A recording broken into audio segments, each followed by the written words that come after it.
ಇದು ರಾಜ್ಯದ ವಿಷಯ. ಇನ್ನು ದೇಶವ್ಯಾಪ್ತಿ ಅಮಿತ್ ಶಾ ಅವರ ಭಾವಚಿತ್ರಗಳನ್ನು ಸುಡುವುದು, ಅವರ ಭಾವಚಿತ್ರಕ್ಕೆ ಚಪ್ಪಲಿ ಹಾರ ಹಾಕುವುದು, ಪ್ರತಿಭಟನೆ ಮಾಡುವುದು, ರಾಜೀನಾಮೆಗೆ ಒತ್ತಾಯ ಮಾಡುವುದು ಕಳೆದ 4-5 ದಿನಗಳಿಂದ ಅದನ್ನು ಪ್ಯಾಷನ್ ಆಗಿಬಿಟ್ಟಿದೆ ಸರ್ ದೇಶದಲ್ಲಿ. ಅಂಬೇಡ್ಕರ್ ಬಗ್ಗೆ ಅವಹೇಳನಕಾರಿ ಮಾತನಾಡಿದ್ದಾರೆ ಅಂತ ವಿಪಕ್ಷಗಳು ಹೇಳ್ತಾ ಇದ್ದಾರೆ ಸರ್. ಆದರೆ ನಮ್ಮ ತಂಡ ಸರ್, ಉತ್ತರ ಕರ್ನಾಟಕ ತಂಡ ಸಂಪೂರ್ಣ ವಿಡಿಯೋವನ್ನು ನೋಡುತ್ತೆ ಸರ್. ನಾವು ಗೂಗಲಲ್ಲಿ ಎಲ್ಲ ಸರ್ಚ್ ಮಾಡಿ ಸಂಪೂರ್ಣವಾಗಿ ವಿಡಿಯೋ ನೋಡಿದ್ದೀವಿ. ಆದರೆ ಆ ವಿಡಿಯೋದಲ್ಲಿ ಅಮಿತ್ ಶಾ ಅವರು ಮಾತನಾಡಿದ್ದು ಏನು ಅಂಬೇಡ್ಕರ್ ಅಂದಿದ್ದು ಸತ್ಯ. ಆದರೆ ಸಂಪೂರ್ಣವಾಗಿ ವಿಡಿಯೋ ನೋಡಿದಾಗ ಅದರ ಅರ್ಥನೇ ಬೇರೆ ಬರುತ್ತೆ ಸರ್. ನಾವು ಸ್ಪಷ್ಟವಾಗಿ ಹೇಳ್ತಾ ಇದ್ದೀವಿ, ನಾವು ಕಾಂಗ್ರೆಸ್ ಜೊತೆನೂ ಇಲ್ಲ, BJP ಜೊತೆಗೂ ಇಲ್ಲ. ಆದರೆ ದೇಶದಲ್ಲಿ ಕಳೆದ 4-5 ದಿನಗಳಿಂದ ಏನು ಹೋರಾಟ ಪ್ರತಿಭಟನೆ ಆಗ್ತಾ ಇದೆಯಲ್ಲ ಸರ್, ಸ್ಪಷ್ಟವಾಗಿ ಹೇಳ್ತಾ ಇದ್ದೀನಿ, ಸಂಪೂರ್ಣವಾಗಿ ಯಾರು ಹೋರಾಟವನ್ನು ಮಾಡ್ತಿದ್ದಾರೋ ಅವರು ಒಂದ್ಸಲ ವಿಡಿಯೋ ನೋಡಿದ ಮೇಲೆ ಚರ್ಚೆಗೆ ಬಂದರೆ ನನಗೆ ಒಳ್ಳೇದು ಅನ್ಸುತ್ತೆ ಸರ್. ಇದು ಒಳ್ಳೆ ವಿಷಯ.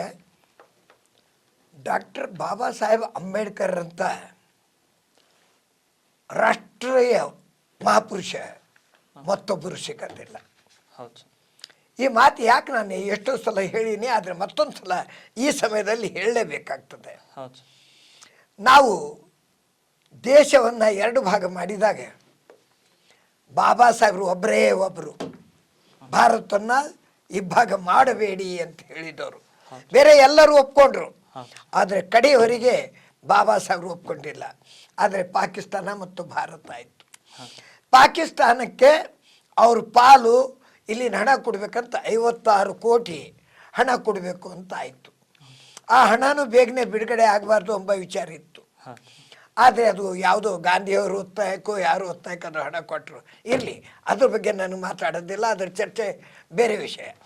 ನನಗೆ ಬಾಬಾ ಸಾಹೇಬರು ರಾಷ್ಟ್ರೀಯ ಹ್ಯಾಂಗಿದ್ರು ಅನ್ನೋದಕ್ಕೆ ಒಂದು ಮಾತು ಹೇಳಬೇಕಂತೀನಿ.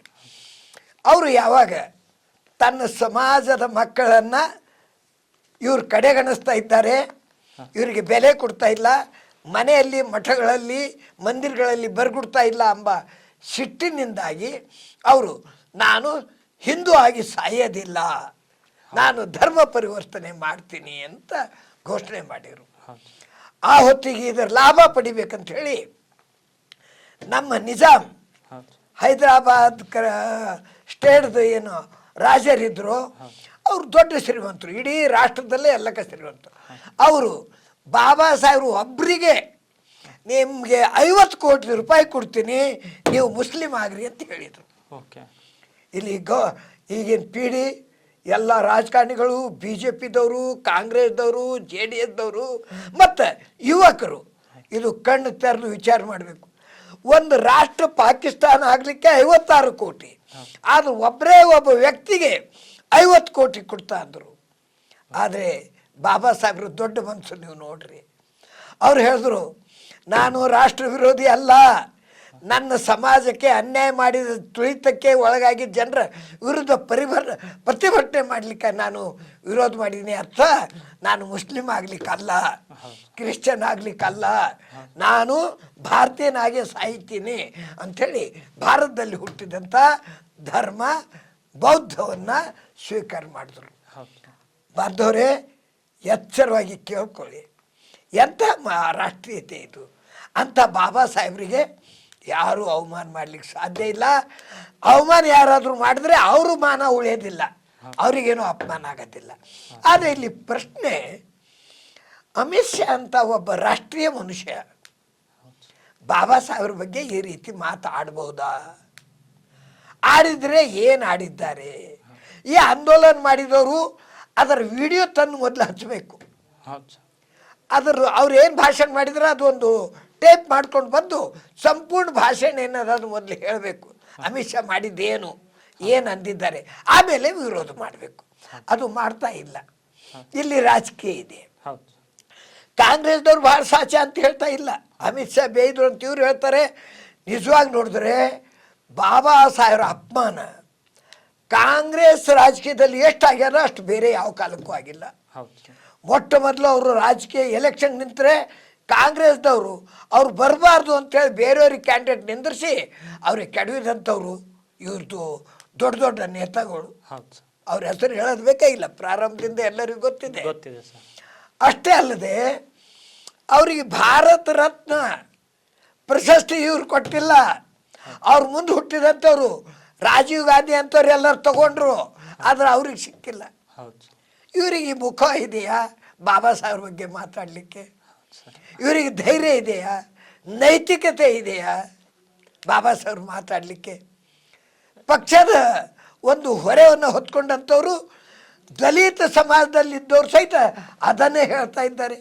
ವಿಚಾರ ಮಾಡಬೇಕು, ಬಾಬಾ ಸಾಹೇಬ್ರು ಏನು ಹೇಳಿದ್ದಾರೆ, ಕಾಂಗ್ರೆಸ್ದವ್ರು ಏನು ಮಾಡ್ತಾ ಇದ್ದಾರೆ, ಬಿ ಜೆ ಪಿದವ್ರು ಏನು ಮಾಡ್ತಾ ಇದ್ದಾರೆ. ತಪ್ಪು ಬಿ ಜೆ ಪಿಯವ್ರು ಮಾತ್ರ ಖಂಡಿಸ್ರಿ, ಕಾಂಗ್ರೆಸ್ದವ್ರು ಮಾಡಿದ್ರು ಖಂಡಿಸ್ರಿ. ಆದರೆ ಆ ಪಕ್ಷದವ್ರು ಇದ್ದೀವಿ ಅಂತ ಹೇಳಿ ಬರೇ ಬಿ ಜೆ ಪಿ ಖಂಡಿಸೋದು ಅಥವಾ ಬಿ ಜೆ ಪಿದಾಗಿದ್ದವರು ಕಾಂಗ್ರೆಸ್ದವ್ರಿಗೆ ಖಂಡಿಸೋರು, ಇವ್ರು ಯಾರು ದಲಿತರ ಸ್ನೇಹಿಗಳಲ್ಲ. ಸರ್, ದಲಿತರ ಸ್ನೇಹಿಗಳಿದ್ರೆ ಕಳೆದ 70 ವರ್ಷದಲ್ಲಿ ದಲಿತರು ಇವತ್ತು ಎಲ್ಲರೂ ಆರಾಮಾಗಿ ತಮ್ಮ ಕಾಲ ಮೇಲೆ ತಾವು ನಿಂತ್ಕೊಂಡು ಅವರೇ ರಿಸರ್ವೇಶನ್ ಅನ್ನ ಬಿಟ್ಕೊಡ್ತಾ ಇದ್ರು. ಬಿಟ್ಕೊಡ್ತಾ ಇದ್ರು. ಯಾಕಂದ್ರೆ ಕೆಲವೇ ಜನರು ರಿಸರ್ವೇಶನ್ ಹೆಸರು ಮೇಲೆ ತಾವಾಗೆ ಮಂತ್ರಿಗಳಾಗ್ತಾ ಇದ್ದಾರೆ. ಅವ್ರ ಮಕ್ಕಳು ಮಂತ್ರಿಗಳಾಗ್ತಾರೆ, ಅವ್ರ ಮೊಮ್ಮಕ್ಕಳು ಮಂತ್ರಿಗಳಾಗ್ತಾರೆ, ಅಥವಾ ಹೆಂಡತಿ ಮಕ್ಕಳಿಗೆ ಅವರು ಮಾಡ್ತಾರೆ ದಲಿತರ ಮೇಲೆ. ಒಂದು ನಿರ್ಣಯ ಆಗಬೇಕು. ನನ್ನೊಂದು ವಿನಂತಿ ಇದೆ ಸಮಾಜಕ್ಕೆ, ಆಮೇಲೆ ಸರ್ಕಾರಕ್ಕೆ, ಒಂದು ನಿರ್ಣಯ ಮಾಡಿರಿ. ಒಂದು ಸಲ ಒಬ್ಬರು ಯಾರಾದರೂ MLA ಆದರು ಅಂದರೆ ದಲಿತ ಲಿಸ್ಟ್ದಿಂದ ಅವ್ರು ಹೊರಗೆ ಆಗಬೇಕು. ಆಮೇಲೆ ಬೇರೆ ಒಬ್ಬ ದಲಿತ ಯಾರಿದ್ದಾರೆ ಅವರಿಗೆ ಟಿಕೆಟ್ ಕೊಡಬೇಕು, ಅವಕಾಶ ಸಿಗಬೇಕು. ರಾಜ್ಯಸಭಾದ ಒಂದ್ಸಲ ಸದಸ್ಯರಾದರಂದ್ರೆ, ಲೋಕಸಭಾ ಸದಸ್ಯರಾದ್ರೆ ಅವರಲ್ಲಿ ಇರಬಾರ್ದು. ಅಥವಾ ಸರ್ಕಾರಿ ನೌಕರಿಯಲ್ಲಿ ಒಂದು ದೊಡ್ಡ ಹುದ್ದೆಯಲ್ಲಿ ಕ್ಲಾಸ್ 1 ಆಫೀಸರ್ ಆಗಿ ಅವ್ರ ಮನೆಯವ್ರು ಬಂದ್ರಂದ್ರೆ ಆ ಮನೆತನವನ್ನು ದಲಿತ ಇದರಿಂದ ತೆಗೆದು ಬೇರೆ ಏನೂ ಆಗಿಲ್ಲ, ಇವತ್ತಿನವರಿಗೆ ಚಾನ್ಸ್ ಸಿಕ್ಕಿಲ್ಲ ಅಂಥವ್ರಿಗೆ ಅವಕಾಶ ಕಲ್ಪಿಸ್ಬೇಕು. ಹಾಗೆ ಮಾಡಿದ್ರೆ 75 ವರ್ಷದಲ್ಲಿ ಆ ಭಾಗದಲ್ಲಿರ್ತಕ್ಕಂಥ ಎಲ್ಲ ವಿದ್ಯಾವಂತ ದಲಿತರು MLAಗಳು ಆಗ್ತಿದ್ರು. ಯಾಕಂದ್ರೆ ಇವರೇ ಆಗ್ತಾರೆ. 10 ವರ್ಷದಿಂದ ಆಗ್ತಾರೆ, 20 ವರ್ಷದಿಂದ ಆಗ್ತಾರೆ, 30 ವರ್ಷ ಆಗ್ತಾರೆ, 75 ವರ್ಷ ಆಗ್ತಾರೆ. ಅದೊಂದು ದೊಡ್ಡ ತೆಗೆ ತಿಳ್ಕೊತಾರೆ. 75 ವರ್ಷ ನಾವೇ ಇದ್ದೀವಿ, ಇಷ್ಟು ಸಲ ಆಯ್ಕೆ ಮಾಡಿದ್ದೆವು. ಯಾರು ಅನಿವಾರ್ಯ ಅವರಿಗೆ ಆರಿಸ್ಬೇಕಾಗ್ತದೆ, ಬೇರೆಯವ್ರಿಗೆ ಅವ್ರು ಚಾನ್ಸೇ ಕೊಡಲ್ಲ. ಈಗಿದ್ದವರು ಬೇರೆ ಸಮಾಜಕ್ಕೆ ಬಿಡಿ ಸರ್, ಅವ್ರ ಸಮಾಜದವರಿಗೆ ದಲಿತರಿಗೆ ನಿಜವಾದ ವಿರೋಧಿಗಳು ಯಾರ ಇದ್ರೆ ದಲಿತ ಲೀಡರ್ಸ್ ಇದ್ದಾರೆ. ಅವ್ರು ಬೇರೆಯವ್ರಿಗೆ ತಲೆ ಎತ್ಕೊಡೋದಿಲ್ಲ, ಅವ್ರಿಗೆ ನೌಕರಿ ಇಸ್ಕೊಡ್ತಾರೆ ಬೇಕಾದ್ರೆ, ಆದ್ರೆ ರಾಜಕೀಯದಲ್ಲಿ ಬರ್ಬಿಡೋದಿಲ್ಲ. ರಾಜಕೀಯದಲ್ಲಿ ತಲೆ ಎತ್ತವನಿದ್ರೆ ಅವ್ರಿಗೆ ಯಾವುದೇ ರೀತಿ ಮಾಡಿದ್ರೆ ಹಿಂದೆ ಹಾಕ್ತಾರೆ, ಮುಗಿಸ್ಬಿಡ್ತಾರೆ. ಅದಕ್ಕಾಗಿ ಬಾಬಾ ಸಾಹೇಬ್ರ ಹೆಸರು ಮೇಲೆ ಇವರು ತಮ್ಮ ಬೇಳೆ ಬೇಯಿಸ್ಬೇಕಂತಾರೆ. ಕಾಂಗ್ರೆಸ್ದವ್ರು ಇವತ್ತೇನು ಆಂದೋಲನ ಮಾಡ್ತಾ ಇದ್ದಾರೆ, ಇವರ ಅಸ್ತಿತ್ವ ಇವತ್ತು ಉಳೆಲ್ದಂಗೆ ಆಗಿದೆ. ಅದಕ್ಕೆ ನಾವು ಜೀವಂತ ಇದ್ದೀವಿ ಅಂತ ತೋರಿಸೋ ಸಲುವಾಗಿ ಆಂದೋಲನ ಮಾಡ್ತಾ ಇದ್ದಾರೆ. ಅದಕ್ಕಾಗಿ ಇಲ್ಲದ್ರೆ ಊರಲ್ಲಿ ತಂದು ಎಲ್ಲ 4 ರಸ್ತೆಗಳಲ್ಲಿ ಬೀದಿಗಳಲ್ಲಿ ಅಮಿತ್ ಶಾ ಏನು ಮಾತಾಡಿದ್ದಾನೆ ನೀವು ಏನು ವಿರೋಧ ಮಾಡೋದು ಬೇಕಾಗಿಲ್ಲ, ಟೀಕೆ ಮಾಡೋದು ಬೇಕಾಗಿಲ್ಲ, ಅದು ಹಾಕಿಬಿಡ್ರಿ ಬೈಕ್ನಲ್ಲಿ. ಜನರಿಗೆ ಹೇಳಿಬಿಡ್ರಿ ಅಮಿತ್ ಶಾ ಏನು ಮಾತಾಡಿದ್ದಾನೆ, ನೀವು ಜನರಿಗೆ ಕೇಳ್ರಿ, ಅವನಿಗೆ ವಿರೋಧ ಮಾಡ್ರಿ ಅಂತ ಹೇಳಿ ಅದು ಹಾಕಿಬಿಡ್ರಿ ಭಾಷಣ. ಅವ್ರು ಹೇಳಿದ್ದು ಒಂದು ರೀತಿ ನೋಡಿದ್ರೆ, ಸ್ವಲ್ಪ ಭಾಗ ನೋಡಿದ್ರೆ ಬಾಬಾ ಸಾಹೇಬ್ರಿಗೆ ಅಪಮಾನ ಮಾಡಿದಂಗೆ ಅನ್ನಿಸ್ತದೆ, ಪೂರ್ಣ ನೋಡಿದ್ರೆ ಆಗೋದಿಲ್ಲ. ಅವ್ರು ಅಂದಿದ್ದು ಏನು, ನಾನು ಕೇಳೀನಿ ಭಾಷಣ 1 ಸಲ ಅಲ್ಲ 10 ಸಲ ಅದನ್ನು ಕೇಳೀನಿ. ಯಾವ ರೀತಿ ಹೇಳಿದ್ರು, ಹರೇಕ್ ಆದ್ಮಿ बाबा साहब अंबेडकर अंबेडकर अंबेडकर ये अगर कहने से इतने बार अगर ईश्वर का नाम लेते तो स्वर्ग को जाते थे. ಇದು ಅಂದಿದ್ದು ನಿಜ. ಆ ರೀತಿ ಅನ್ಬಾರ್ದು ಆಗಿತ್ತು. ಯಾಕಂದರೆ ಅವನ ಹೆಸರು ತಗೊಂಬಪ್ಪ ಅಲ್ಲದೆ ದೇವ್ರ ಹೆಸರು ತಗೋರಿ ಹೋಯ್ತೀರಿ ಅಂದರೆ ಅದು ಒಂದು ರೀತಿ ಅವ್ರಿಗೆ ಸ್ವಲ್ಪ ಧಕ್ಕೆ ಆದಂಗೆ. ಆದರೆ ಅದ್ರ ಕಂಟಿನ್ಯೂಷನ್ ಇತ್ತು. ಅವ್ರು ಹೇಳೋ ಉದ್ದೇಶ ಏನು, अगर आप बाबा साहब का नाम 100 बार लो लेकिन उनके नियम उनके इसके पालन करो ಅಂತ ಹೇಳಿದ್ರು. ಇದು ಯಾರೂ ಹೇಳ್ತಾ ಇಲ್ಲ. ಅವ್ರು ಮೊದಲು ಅಷ್ಟೇ ಅಂದಿದ್ದು ನಿಜವಾಗಿ ನೋಡಿ ಸ್ವಲ್ಪ ಆಘಾತಕಾರಿ ಅನ್ನಿಸ್ತದೆ, ಅದು ತಪ್ಪು. ಆದರೆ ಅಷ್ಟಕ್ಕೆ ಅವ್ರು ಅಂದಿಲ್ಲ, ಮುಂದೆ ಅದು ಅಂದರು. ಅವ್ರು ಹೇಳೋ ಉದ್ದೇಶ ಏನಿತ್ತು, ನೀವು ಬರೇ ಬಾಬಾ ಸಾಹೇಬ್ ಬಾಬಾ ಸಾಹೇಬ್ ಬಾಬಾ ಸಾಹೇಬ್ ಅಂಬೇಡ್ಕರ್ ಅಂಬೇಡ್ಕರ್ ಅಂಬೇಡ್ಕರ್ ಅಂತ್ರಿ, ಆದರೆ ಅವ್ರ ತತ್ವಗಳನ್ನು ನೀವು ತರೋದಿಲ್ಲ. ನೀವು 100 ಸಲ ಅಂಬೇಡ್ಕರ್ ಅನ್ರಿ, ಅಭ್ಯಂತರ ಇಲ್ಲ, ಆದರೆ ಅವ್ರ ಆಚರಣೆಯನ್ನು ಅವ್ರ ತತ್ವನ ತರ್ರಿ ಎಂಬ ಮಾತು ಹೇಳಿದ್ದಾರೆ. ಇದನ್ನು ಮರೆಮಾಚಿ ಬೀದಿ ಮೇಲೆ ಇಳಿದು ತಮ್ಮ ರಾಜಕೀಯ ಉದ್ದೇಶಕ್ಕಾಗಿ ಈ ರೀತಿ ಮಾಡೋದು ಸರಿಯಲ್ಲ. ಈ ಕಾಂಗ್ರೆಸ್ನಲ್ಲಿ ಮೇಧಾವಿ ಜನರು ಇದ್ದಾರೆ, ಜಾಣರಿದ್ದಾರೆ, ರಾಷ್ಟ್ರಕ್ಕಾಗಿ ದುಡಿದವರು ಇನ್ನೂ ಇದ್ದಾರೆ. ಕೆಲವರು ಬೇಕಾರಿ ಇರ್ಬೋದು, ಆದರೆ ಭಾಳಷ್ಟು ಜನ ಒಳ್ಳೆಯವರು ಇದ್ದಾರೆ. ಅವರು ವಿಚಾರ ಮಾಡಬೇಕು. ಬೀದಿ ಮೇಲೆ ಇಳಿದು ಮಾಡಲಿಕ್ಕೆ ಸ್ವಾತಂತ್ರ್ಯ ಕೊಟ್ಟಿದ್ದಾರೆ ಬಾಬಾ ಸಾಹೇಬ್ರೆ.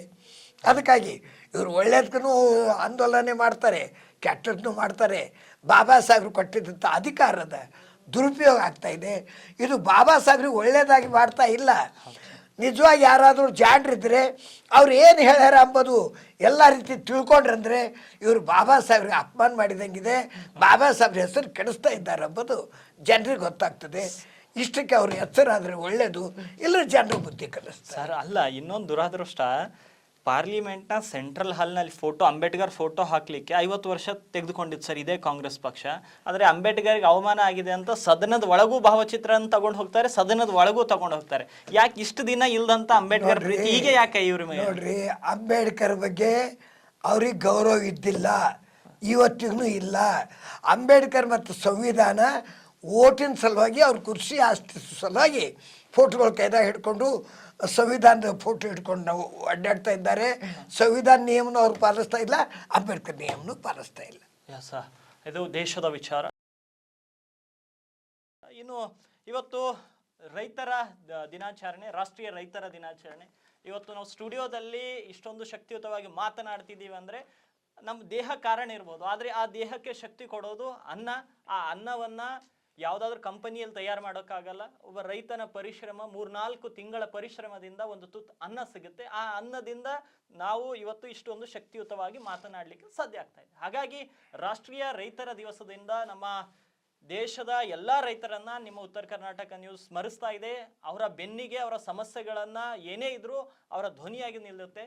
ಸರ್, ಇಂದಿಗೂ ಕೂಡ ರೈತನಾಗಿ ಬಡವನಾಗಿ ಇರ್ತಾ ಇದ್ದಾನೆ ಸರ್. ಆದರೆ ರೈತ ಉದ್ಯಮಿ ಆಗಬೇಕು, ಇನ್ನು ರೈತ ಕೂಡ ವ್ಯವಹಾರಸ್ಥನಾಗಬೇಕು, ರೈತ ಉಪಕಸಬುಗಳನ್ನ ಮಾಡಬೇಕು. ರೈತರ ಕುರಿತು ಸರ್ಕಾರಗಳು ಇನ್ನು ಯಾವ ರೀತಿಯ ಕ್ರಮಗಳನ್ನ ತೆಗೆದುಕೊಳ್ಬೋದು ಸರ್? ಹನುಮಂತವ್ರೆ, ಈ ಸಮಸ್ಯೆ ತುಂಬ ಜಟಿಲ, ಅಷ್ಟೇ ಸರಳ. ಜಟಿಲ ಯಾಕಿದೆ ಅಂದರೆ ರಾಜಕೀಯ ಜನರು ಅವ್ರಿಗೆ ಅದೇ ರೀತಿ ಇಟ್ಟು ತನ್ನ ಲಾಭ ಪಡಿಲಿಕ್ಕೆ ಹಾಗೆ ಇಡ್ತಾರೆ, ಅದಕ್ಕೆ ಜಟಿಲ. ಇಲ್ಲರ ಒಂದೇ ಶಬ್ದದಲ್ಲಿ ರೈತರು ಉದ್ಧಾರ ಆಗುವಂತ ಇವರು ನಿರ್ಣಯ ಮಾಡಬಹುದು. ಕಾಂಗ್ರೆಸ್ ಸರ್ಕಾರ ಆಗಿರಲಿ, BJP ಸರ್ಕಾರ ಆಗಿರಲಿ, ರೈತ ಅನ್ನದಾತ, ಅವನು ಎಲ್ಲರಿಗೂ ಕೊಡುವವನು. ಅವನಿಗೆ ಭಿಕ್ಷುಕನಾಗಿ ಮಾಡ್ತಾ ಇದ್ದಾರೆ. BJPದವರು ಮಾಡ್ತಾ ಇದ್ದಾರೆ, ಕಾಂಗ್ರೆಸ್ದವರು. BJPದವರು 8,000 ಕೊಡ್ತೇವೆ ಅಂತಾರೆ, ಅವ್ರು ಮತ್ತವ್ರು ಬಂದವರು 10,000 ಕೊಡ್ತಾ ಅಂತಾರೆ, ಯಾರು ಸಾಲ ಮನ್ನಾ ಮಾಡ್ತಾ ಅಂತಾರೆ. ಇದನ್ನು ನೋಡಿದರೆ ಇವರು ರೈತ ಮುಂದೆ ಬರಬೇಕು ಅಂತ ಯಾರು ಮಾಡ್ತಾ ಇಲ್ಲ. ರೈತ ಭಿಕ್ಷುಕನಾಗಿ ಉಳಿಬೇಕು, ನಾವು ಮತ್ತೆ ಪುನಃ ಅವನಿಗೆ ರಾಜಕೀಯವಾಗಿ ಬಳಸಬೇಕು ಅಂತ ಮಾಡ್ತಾ ಇದ್ದಾರೆ. ರೈತರಿಗೆ ಒಳ್ಳೇದು ಮಾಡಬೇಕಾದ್ರೆ, ನಾನು ಯಾವುದೇ ರೀತಿ ವೈಜ್ಞಾನಿಕ ತತ್ವಜ್ಞಾನಿ ಅಲ್ಲ, ಆದರೆ ರೈತ ಕುಟುಂಬದಲ್ಲಿ ಬಂದವನು, ರೈತಾಪಿ ಜೀವನ ಕಂಡವನು. ಅಷ್ಟೇ ಅಲ್ಲ, ಹೊಲದಲ್ಲಿ ನೇಗಿಲು ಹೊಡೆದೀನಿ.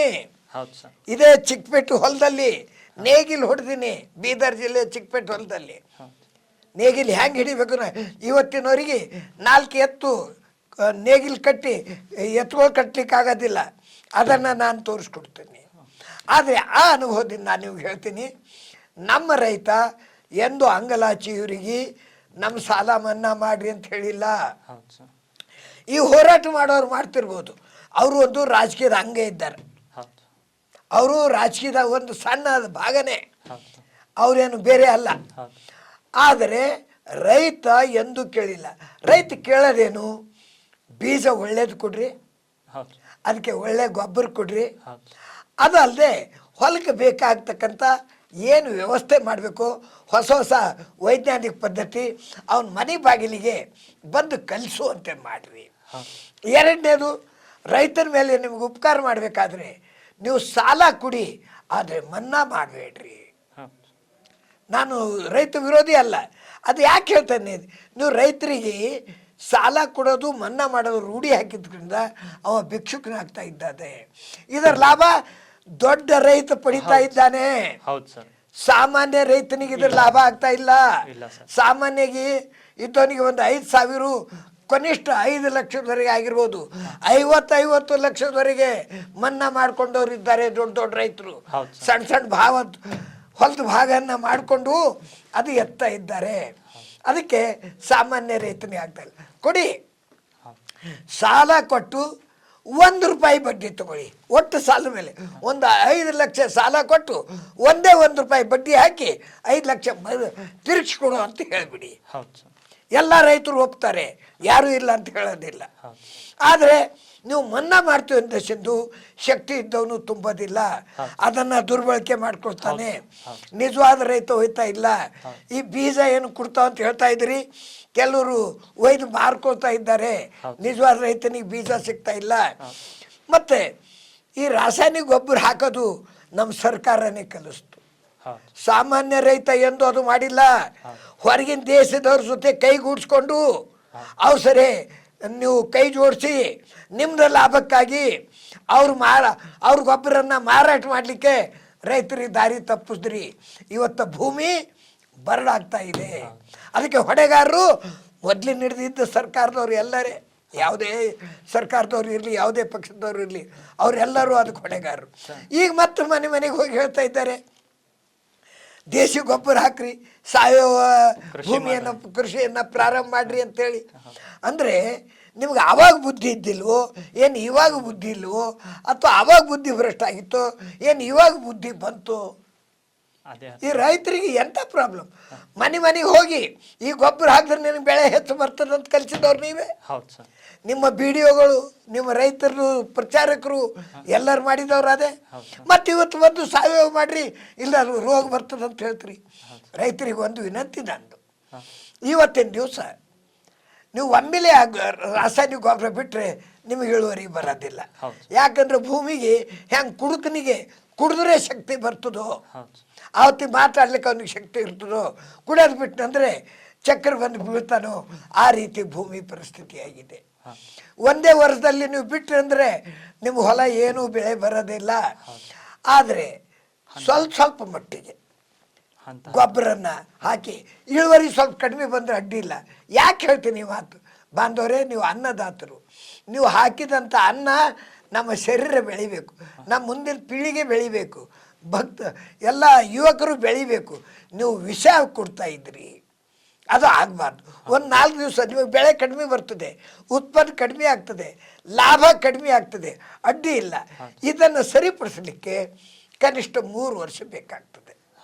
ನೀವು ಯಾರಾದರೂ ರೈತ ತತ್ವಜ್ಞಾನಿ ಯಾರಾದರೂ ಇದ್ದರೆ, ರೈತರ ಬಗ್ಗೆ ಹೇಳೋರಿದ್ದರೆ ಅವ್ರಿಗೆ ಹೋಗಿ ಕೇಳ್ಕೊಳ್ರಿ. ಹೆಚ್ಚು ದಿವಸ ತ್ರಾಸ ತಗೊಳ್ಳೋದು ಬೇಕಾಗಿಲ್ಲ. ನೀವು ಒಂದು 3 ವರ್ಷ ಎಲ್ಲ ಲಾಸ್ ಆಗೋದಿಲ್ಲ, ಕಡಿಮೆ ಇಳುವರಿ ಬರ್ತದೆ. ಅದನ್ನು ತಗೊಂಡ್ರಂದ್ರೆ ನಿಮ್ಮ ಭೂಮಿ ಮತ್ತೆ ಫಲವತ್ತಾಗ್ತದೆ.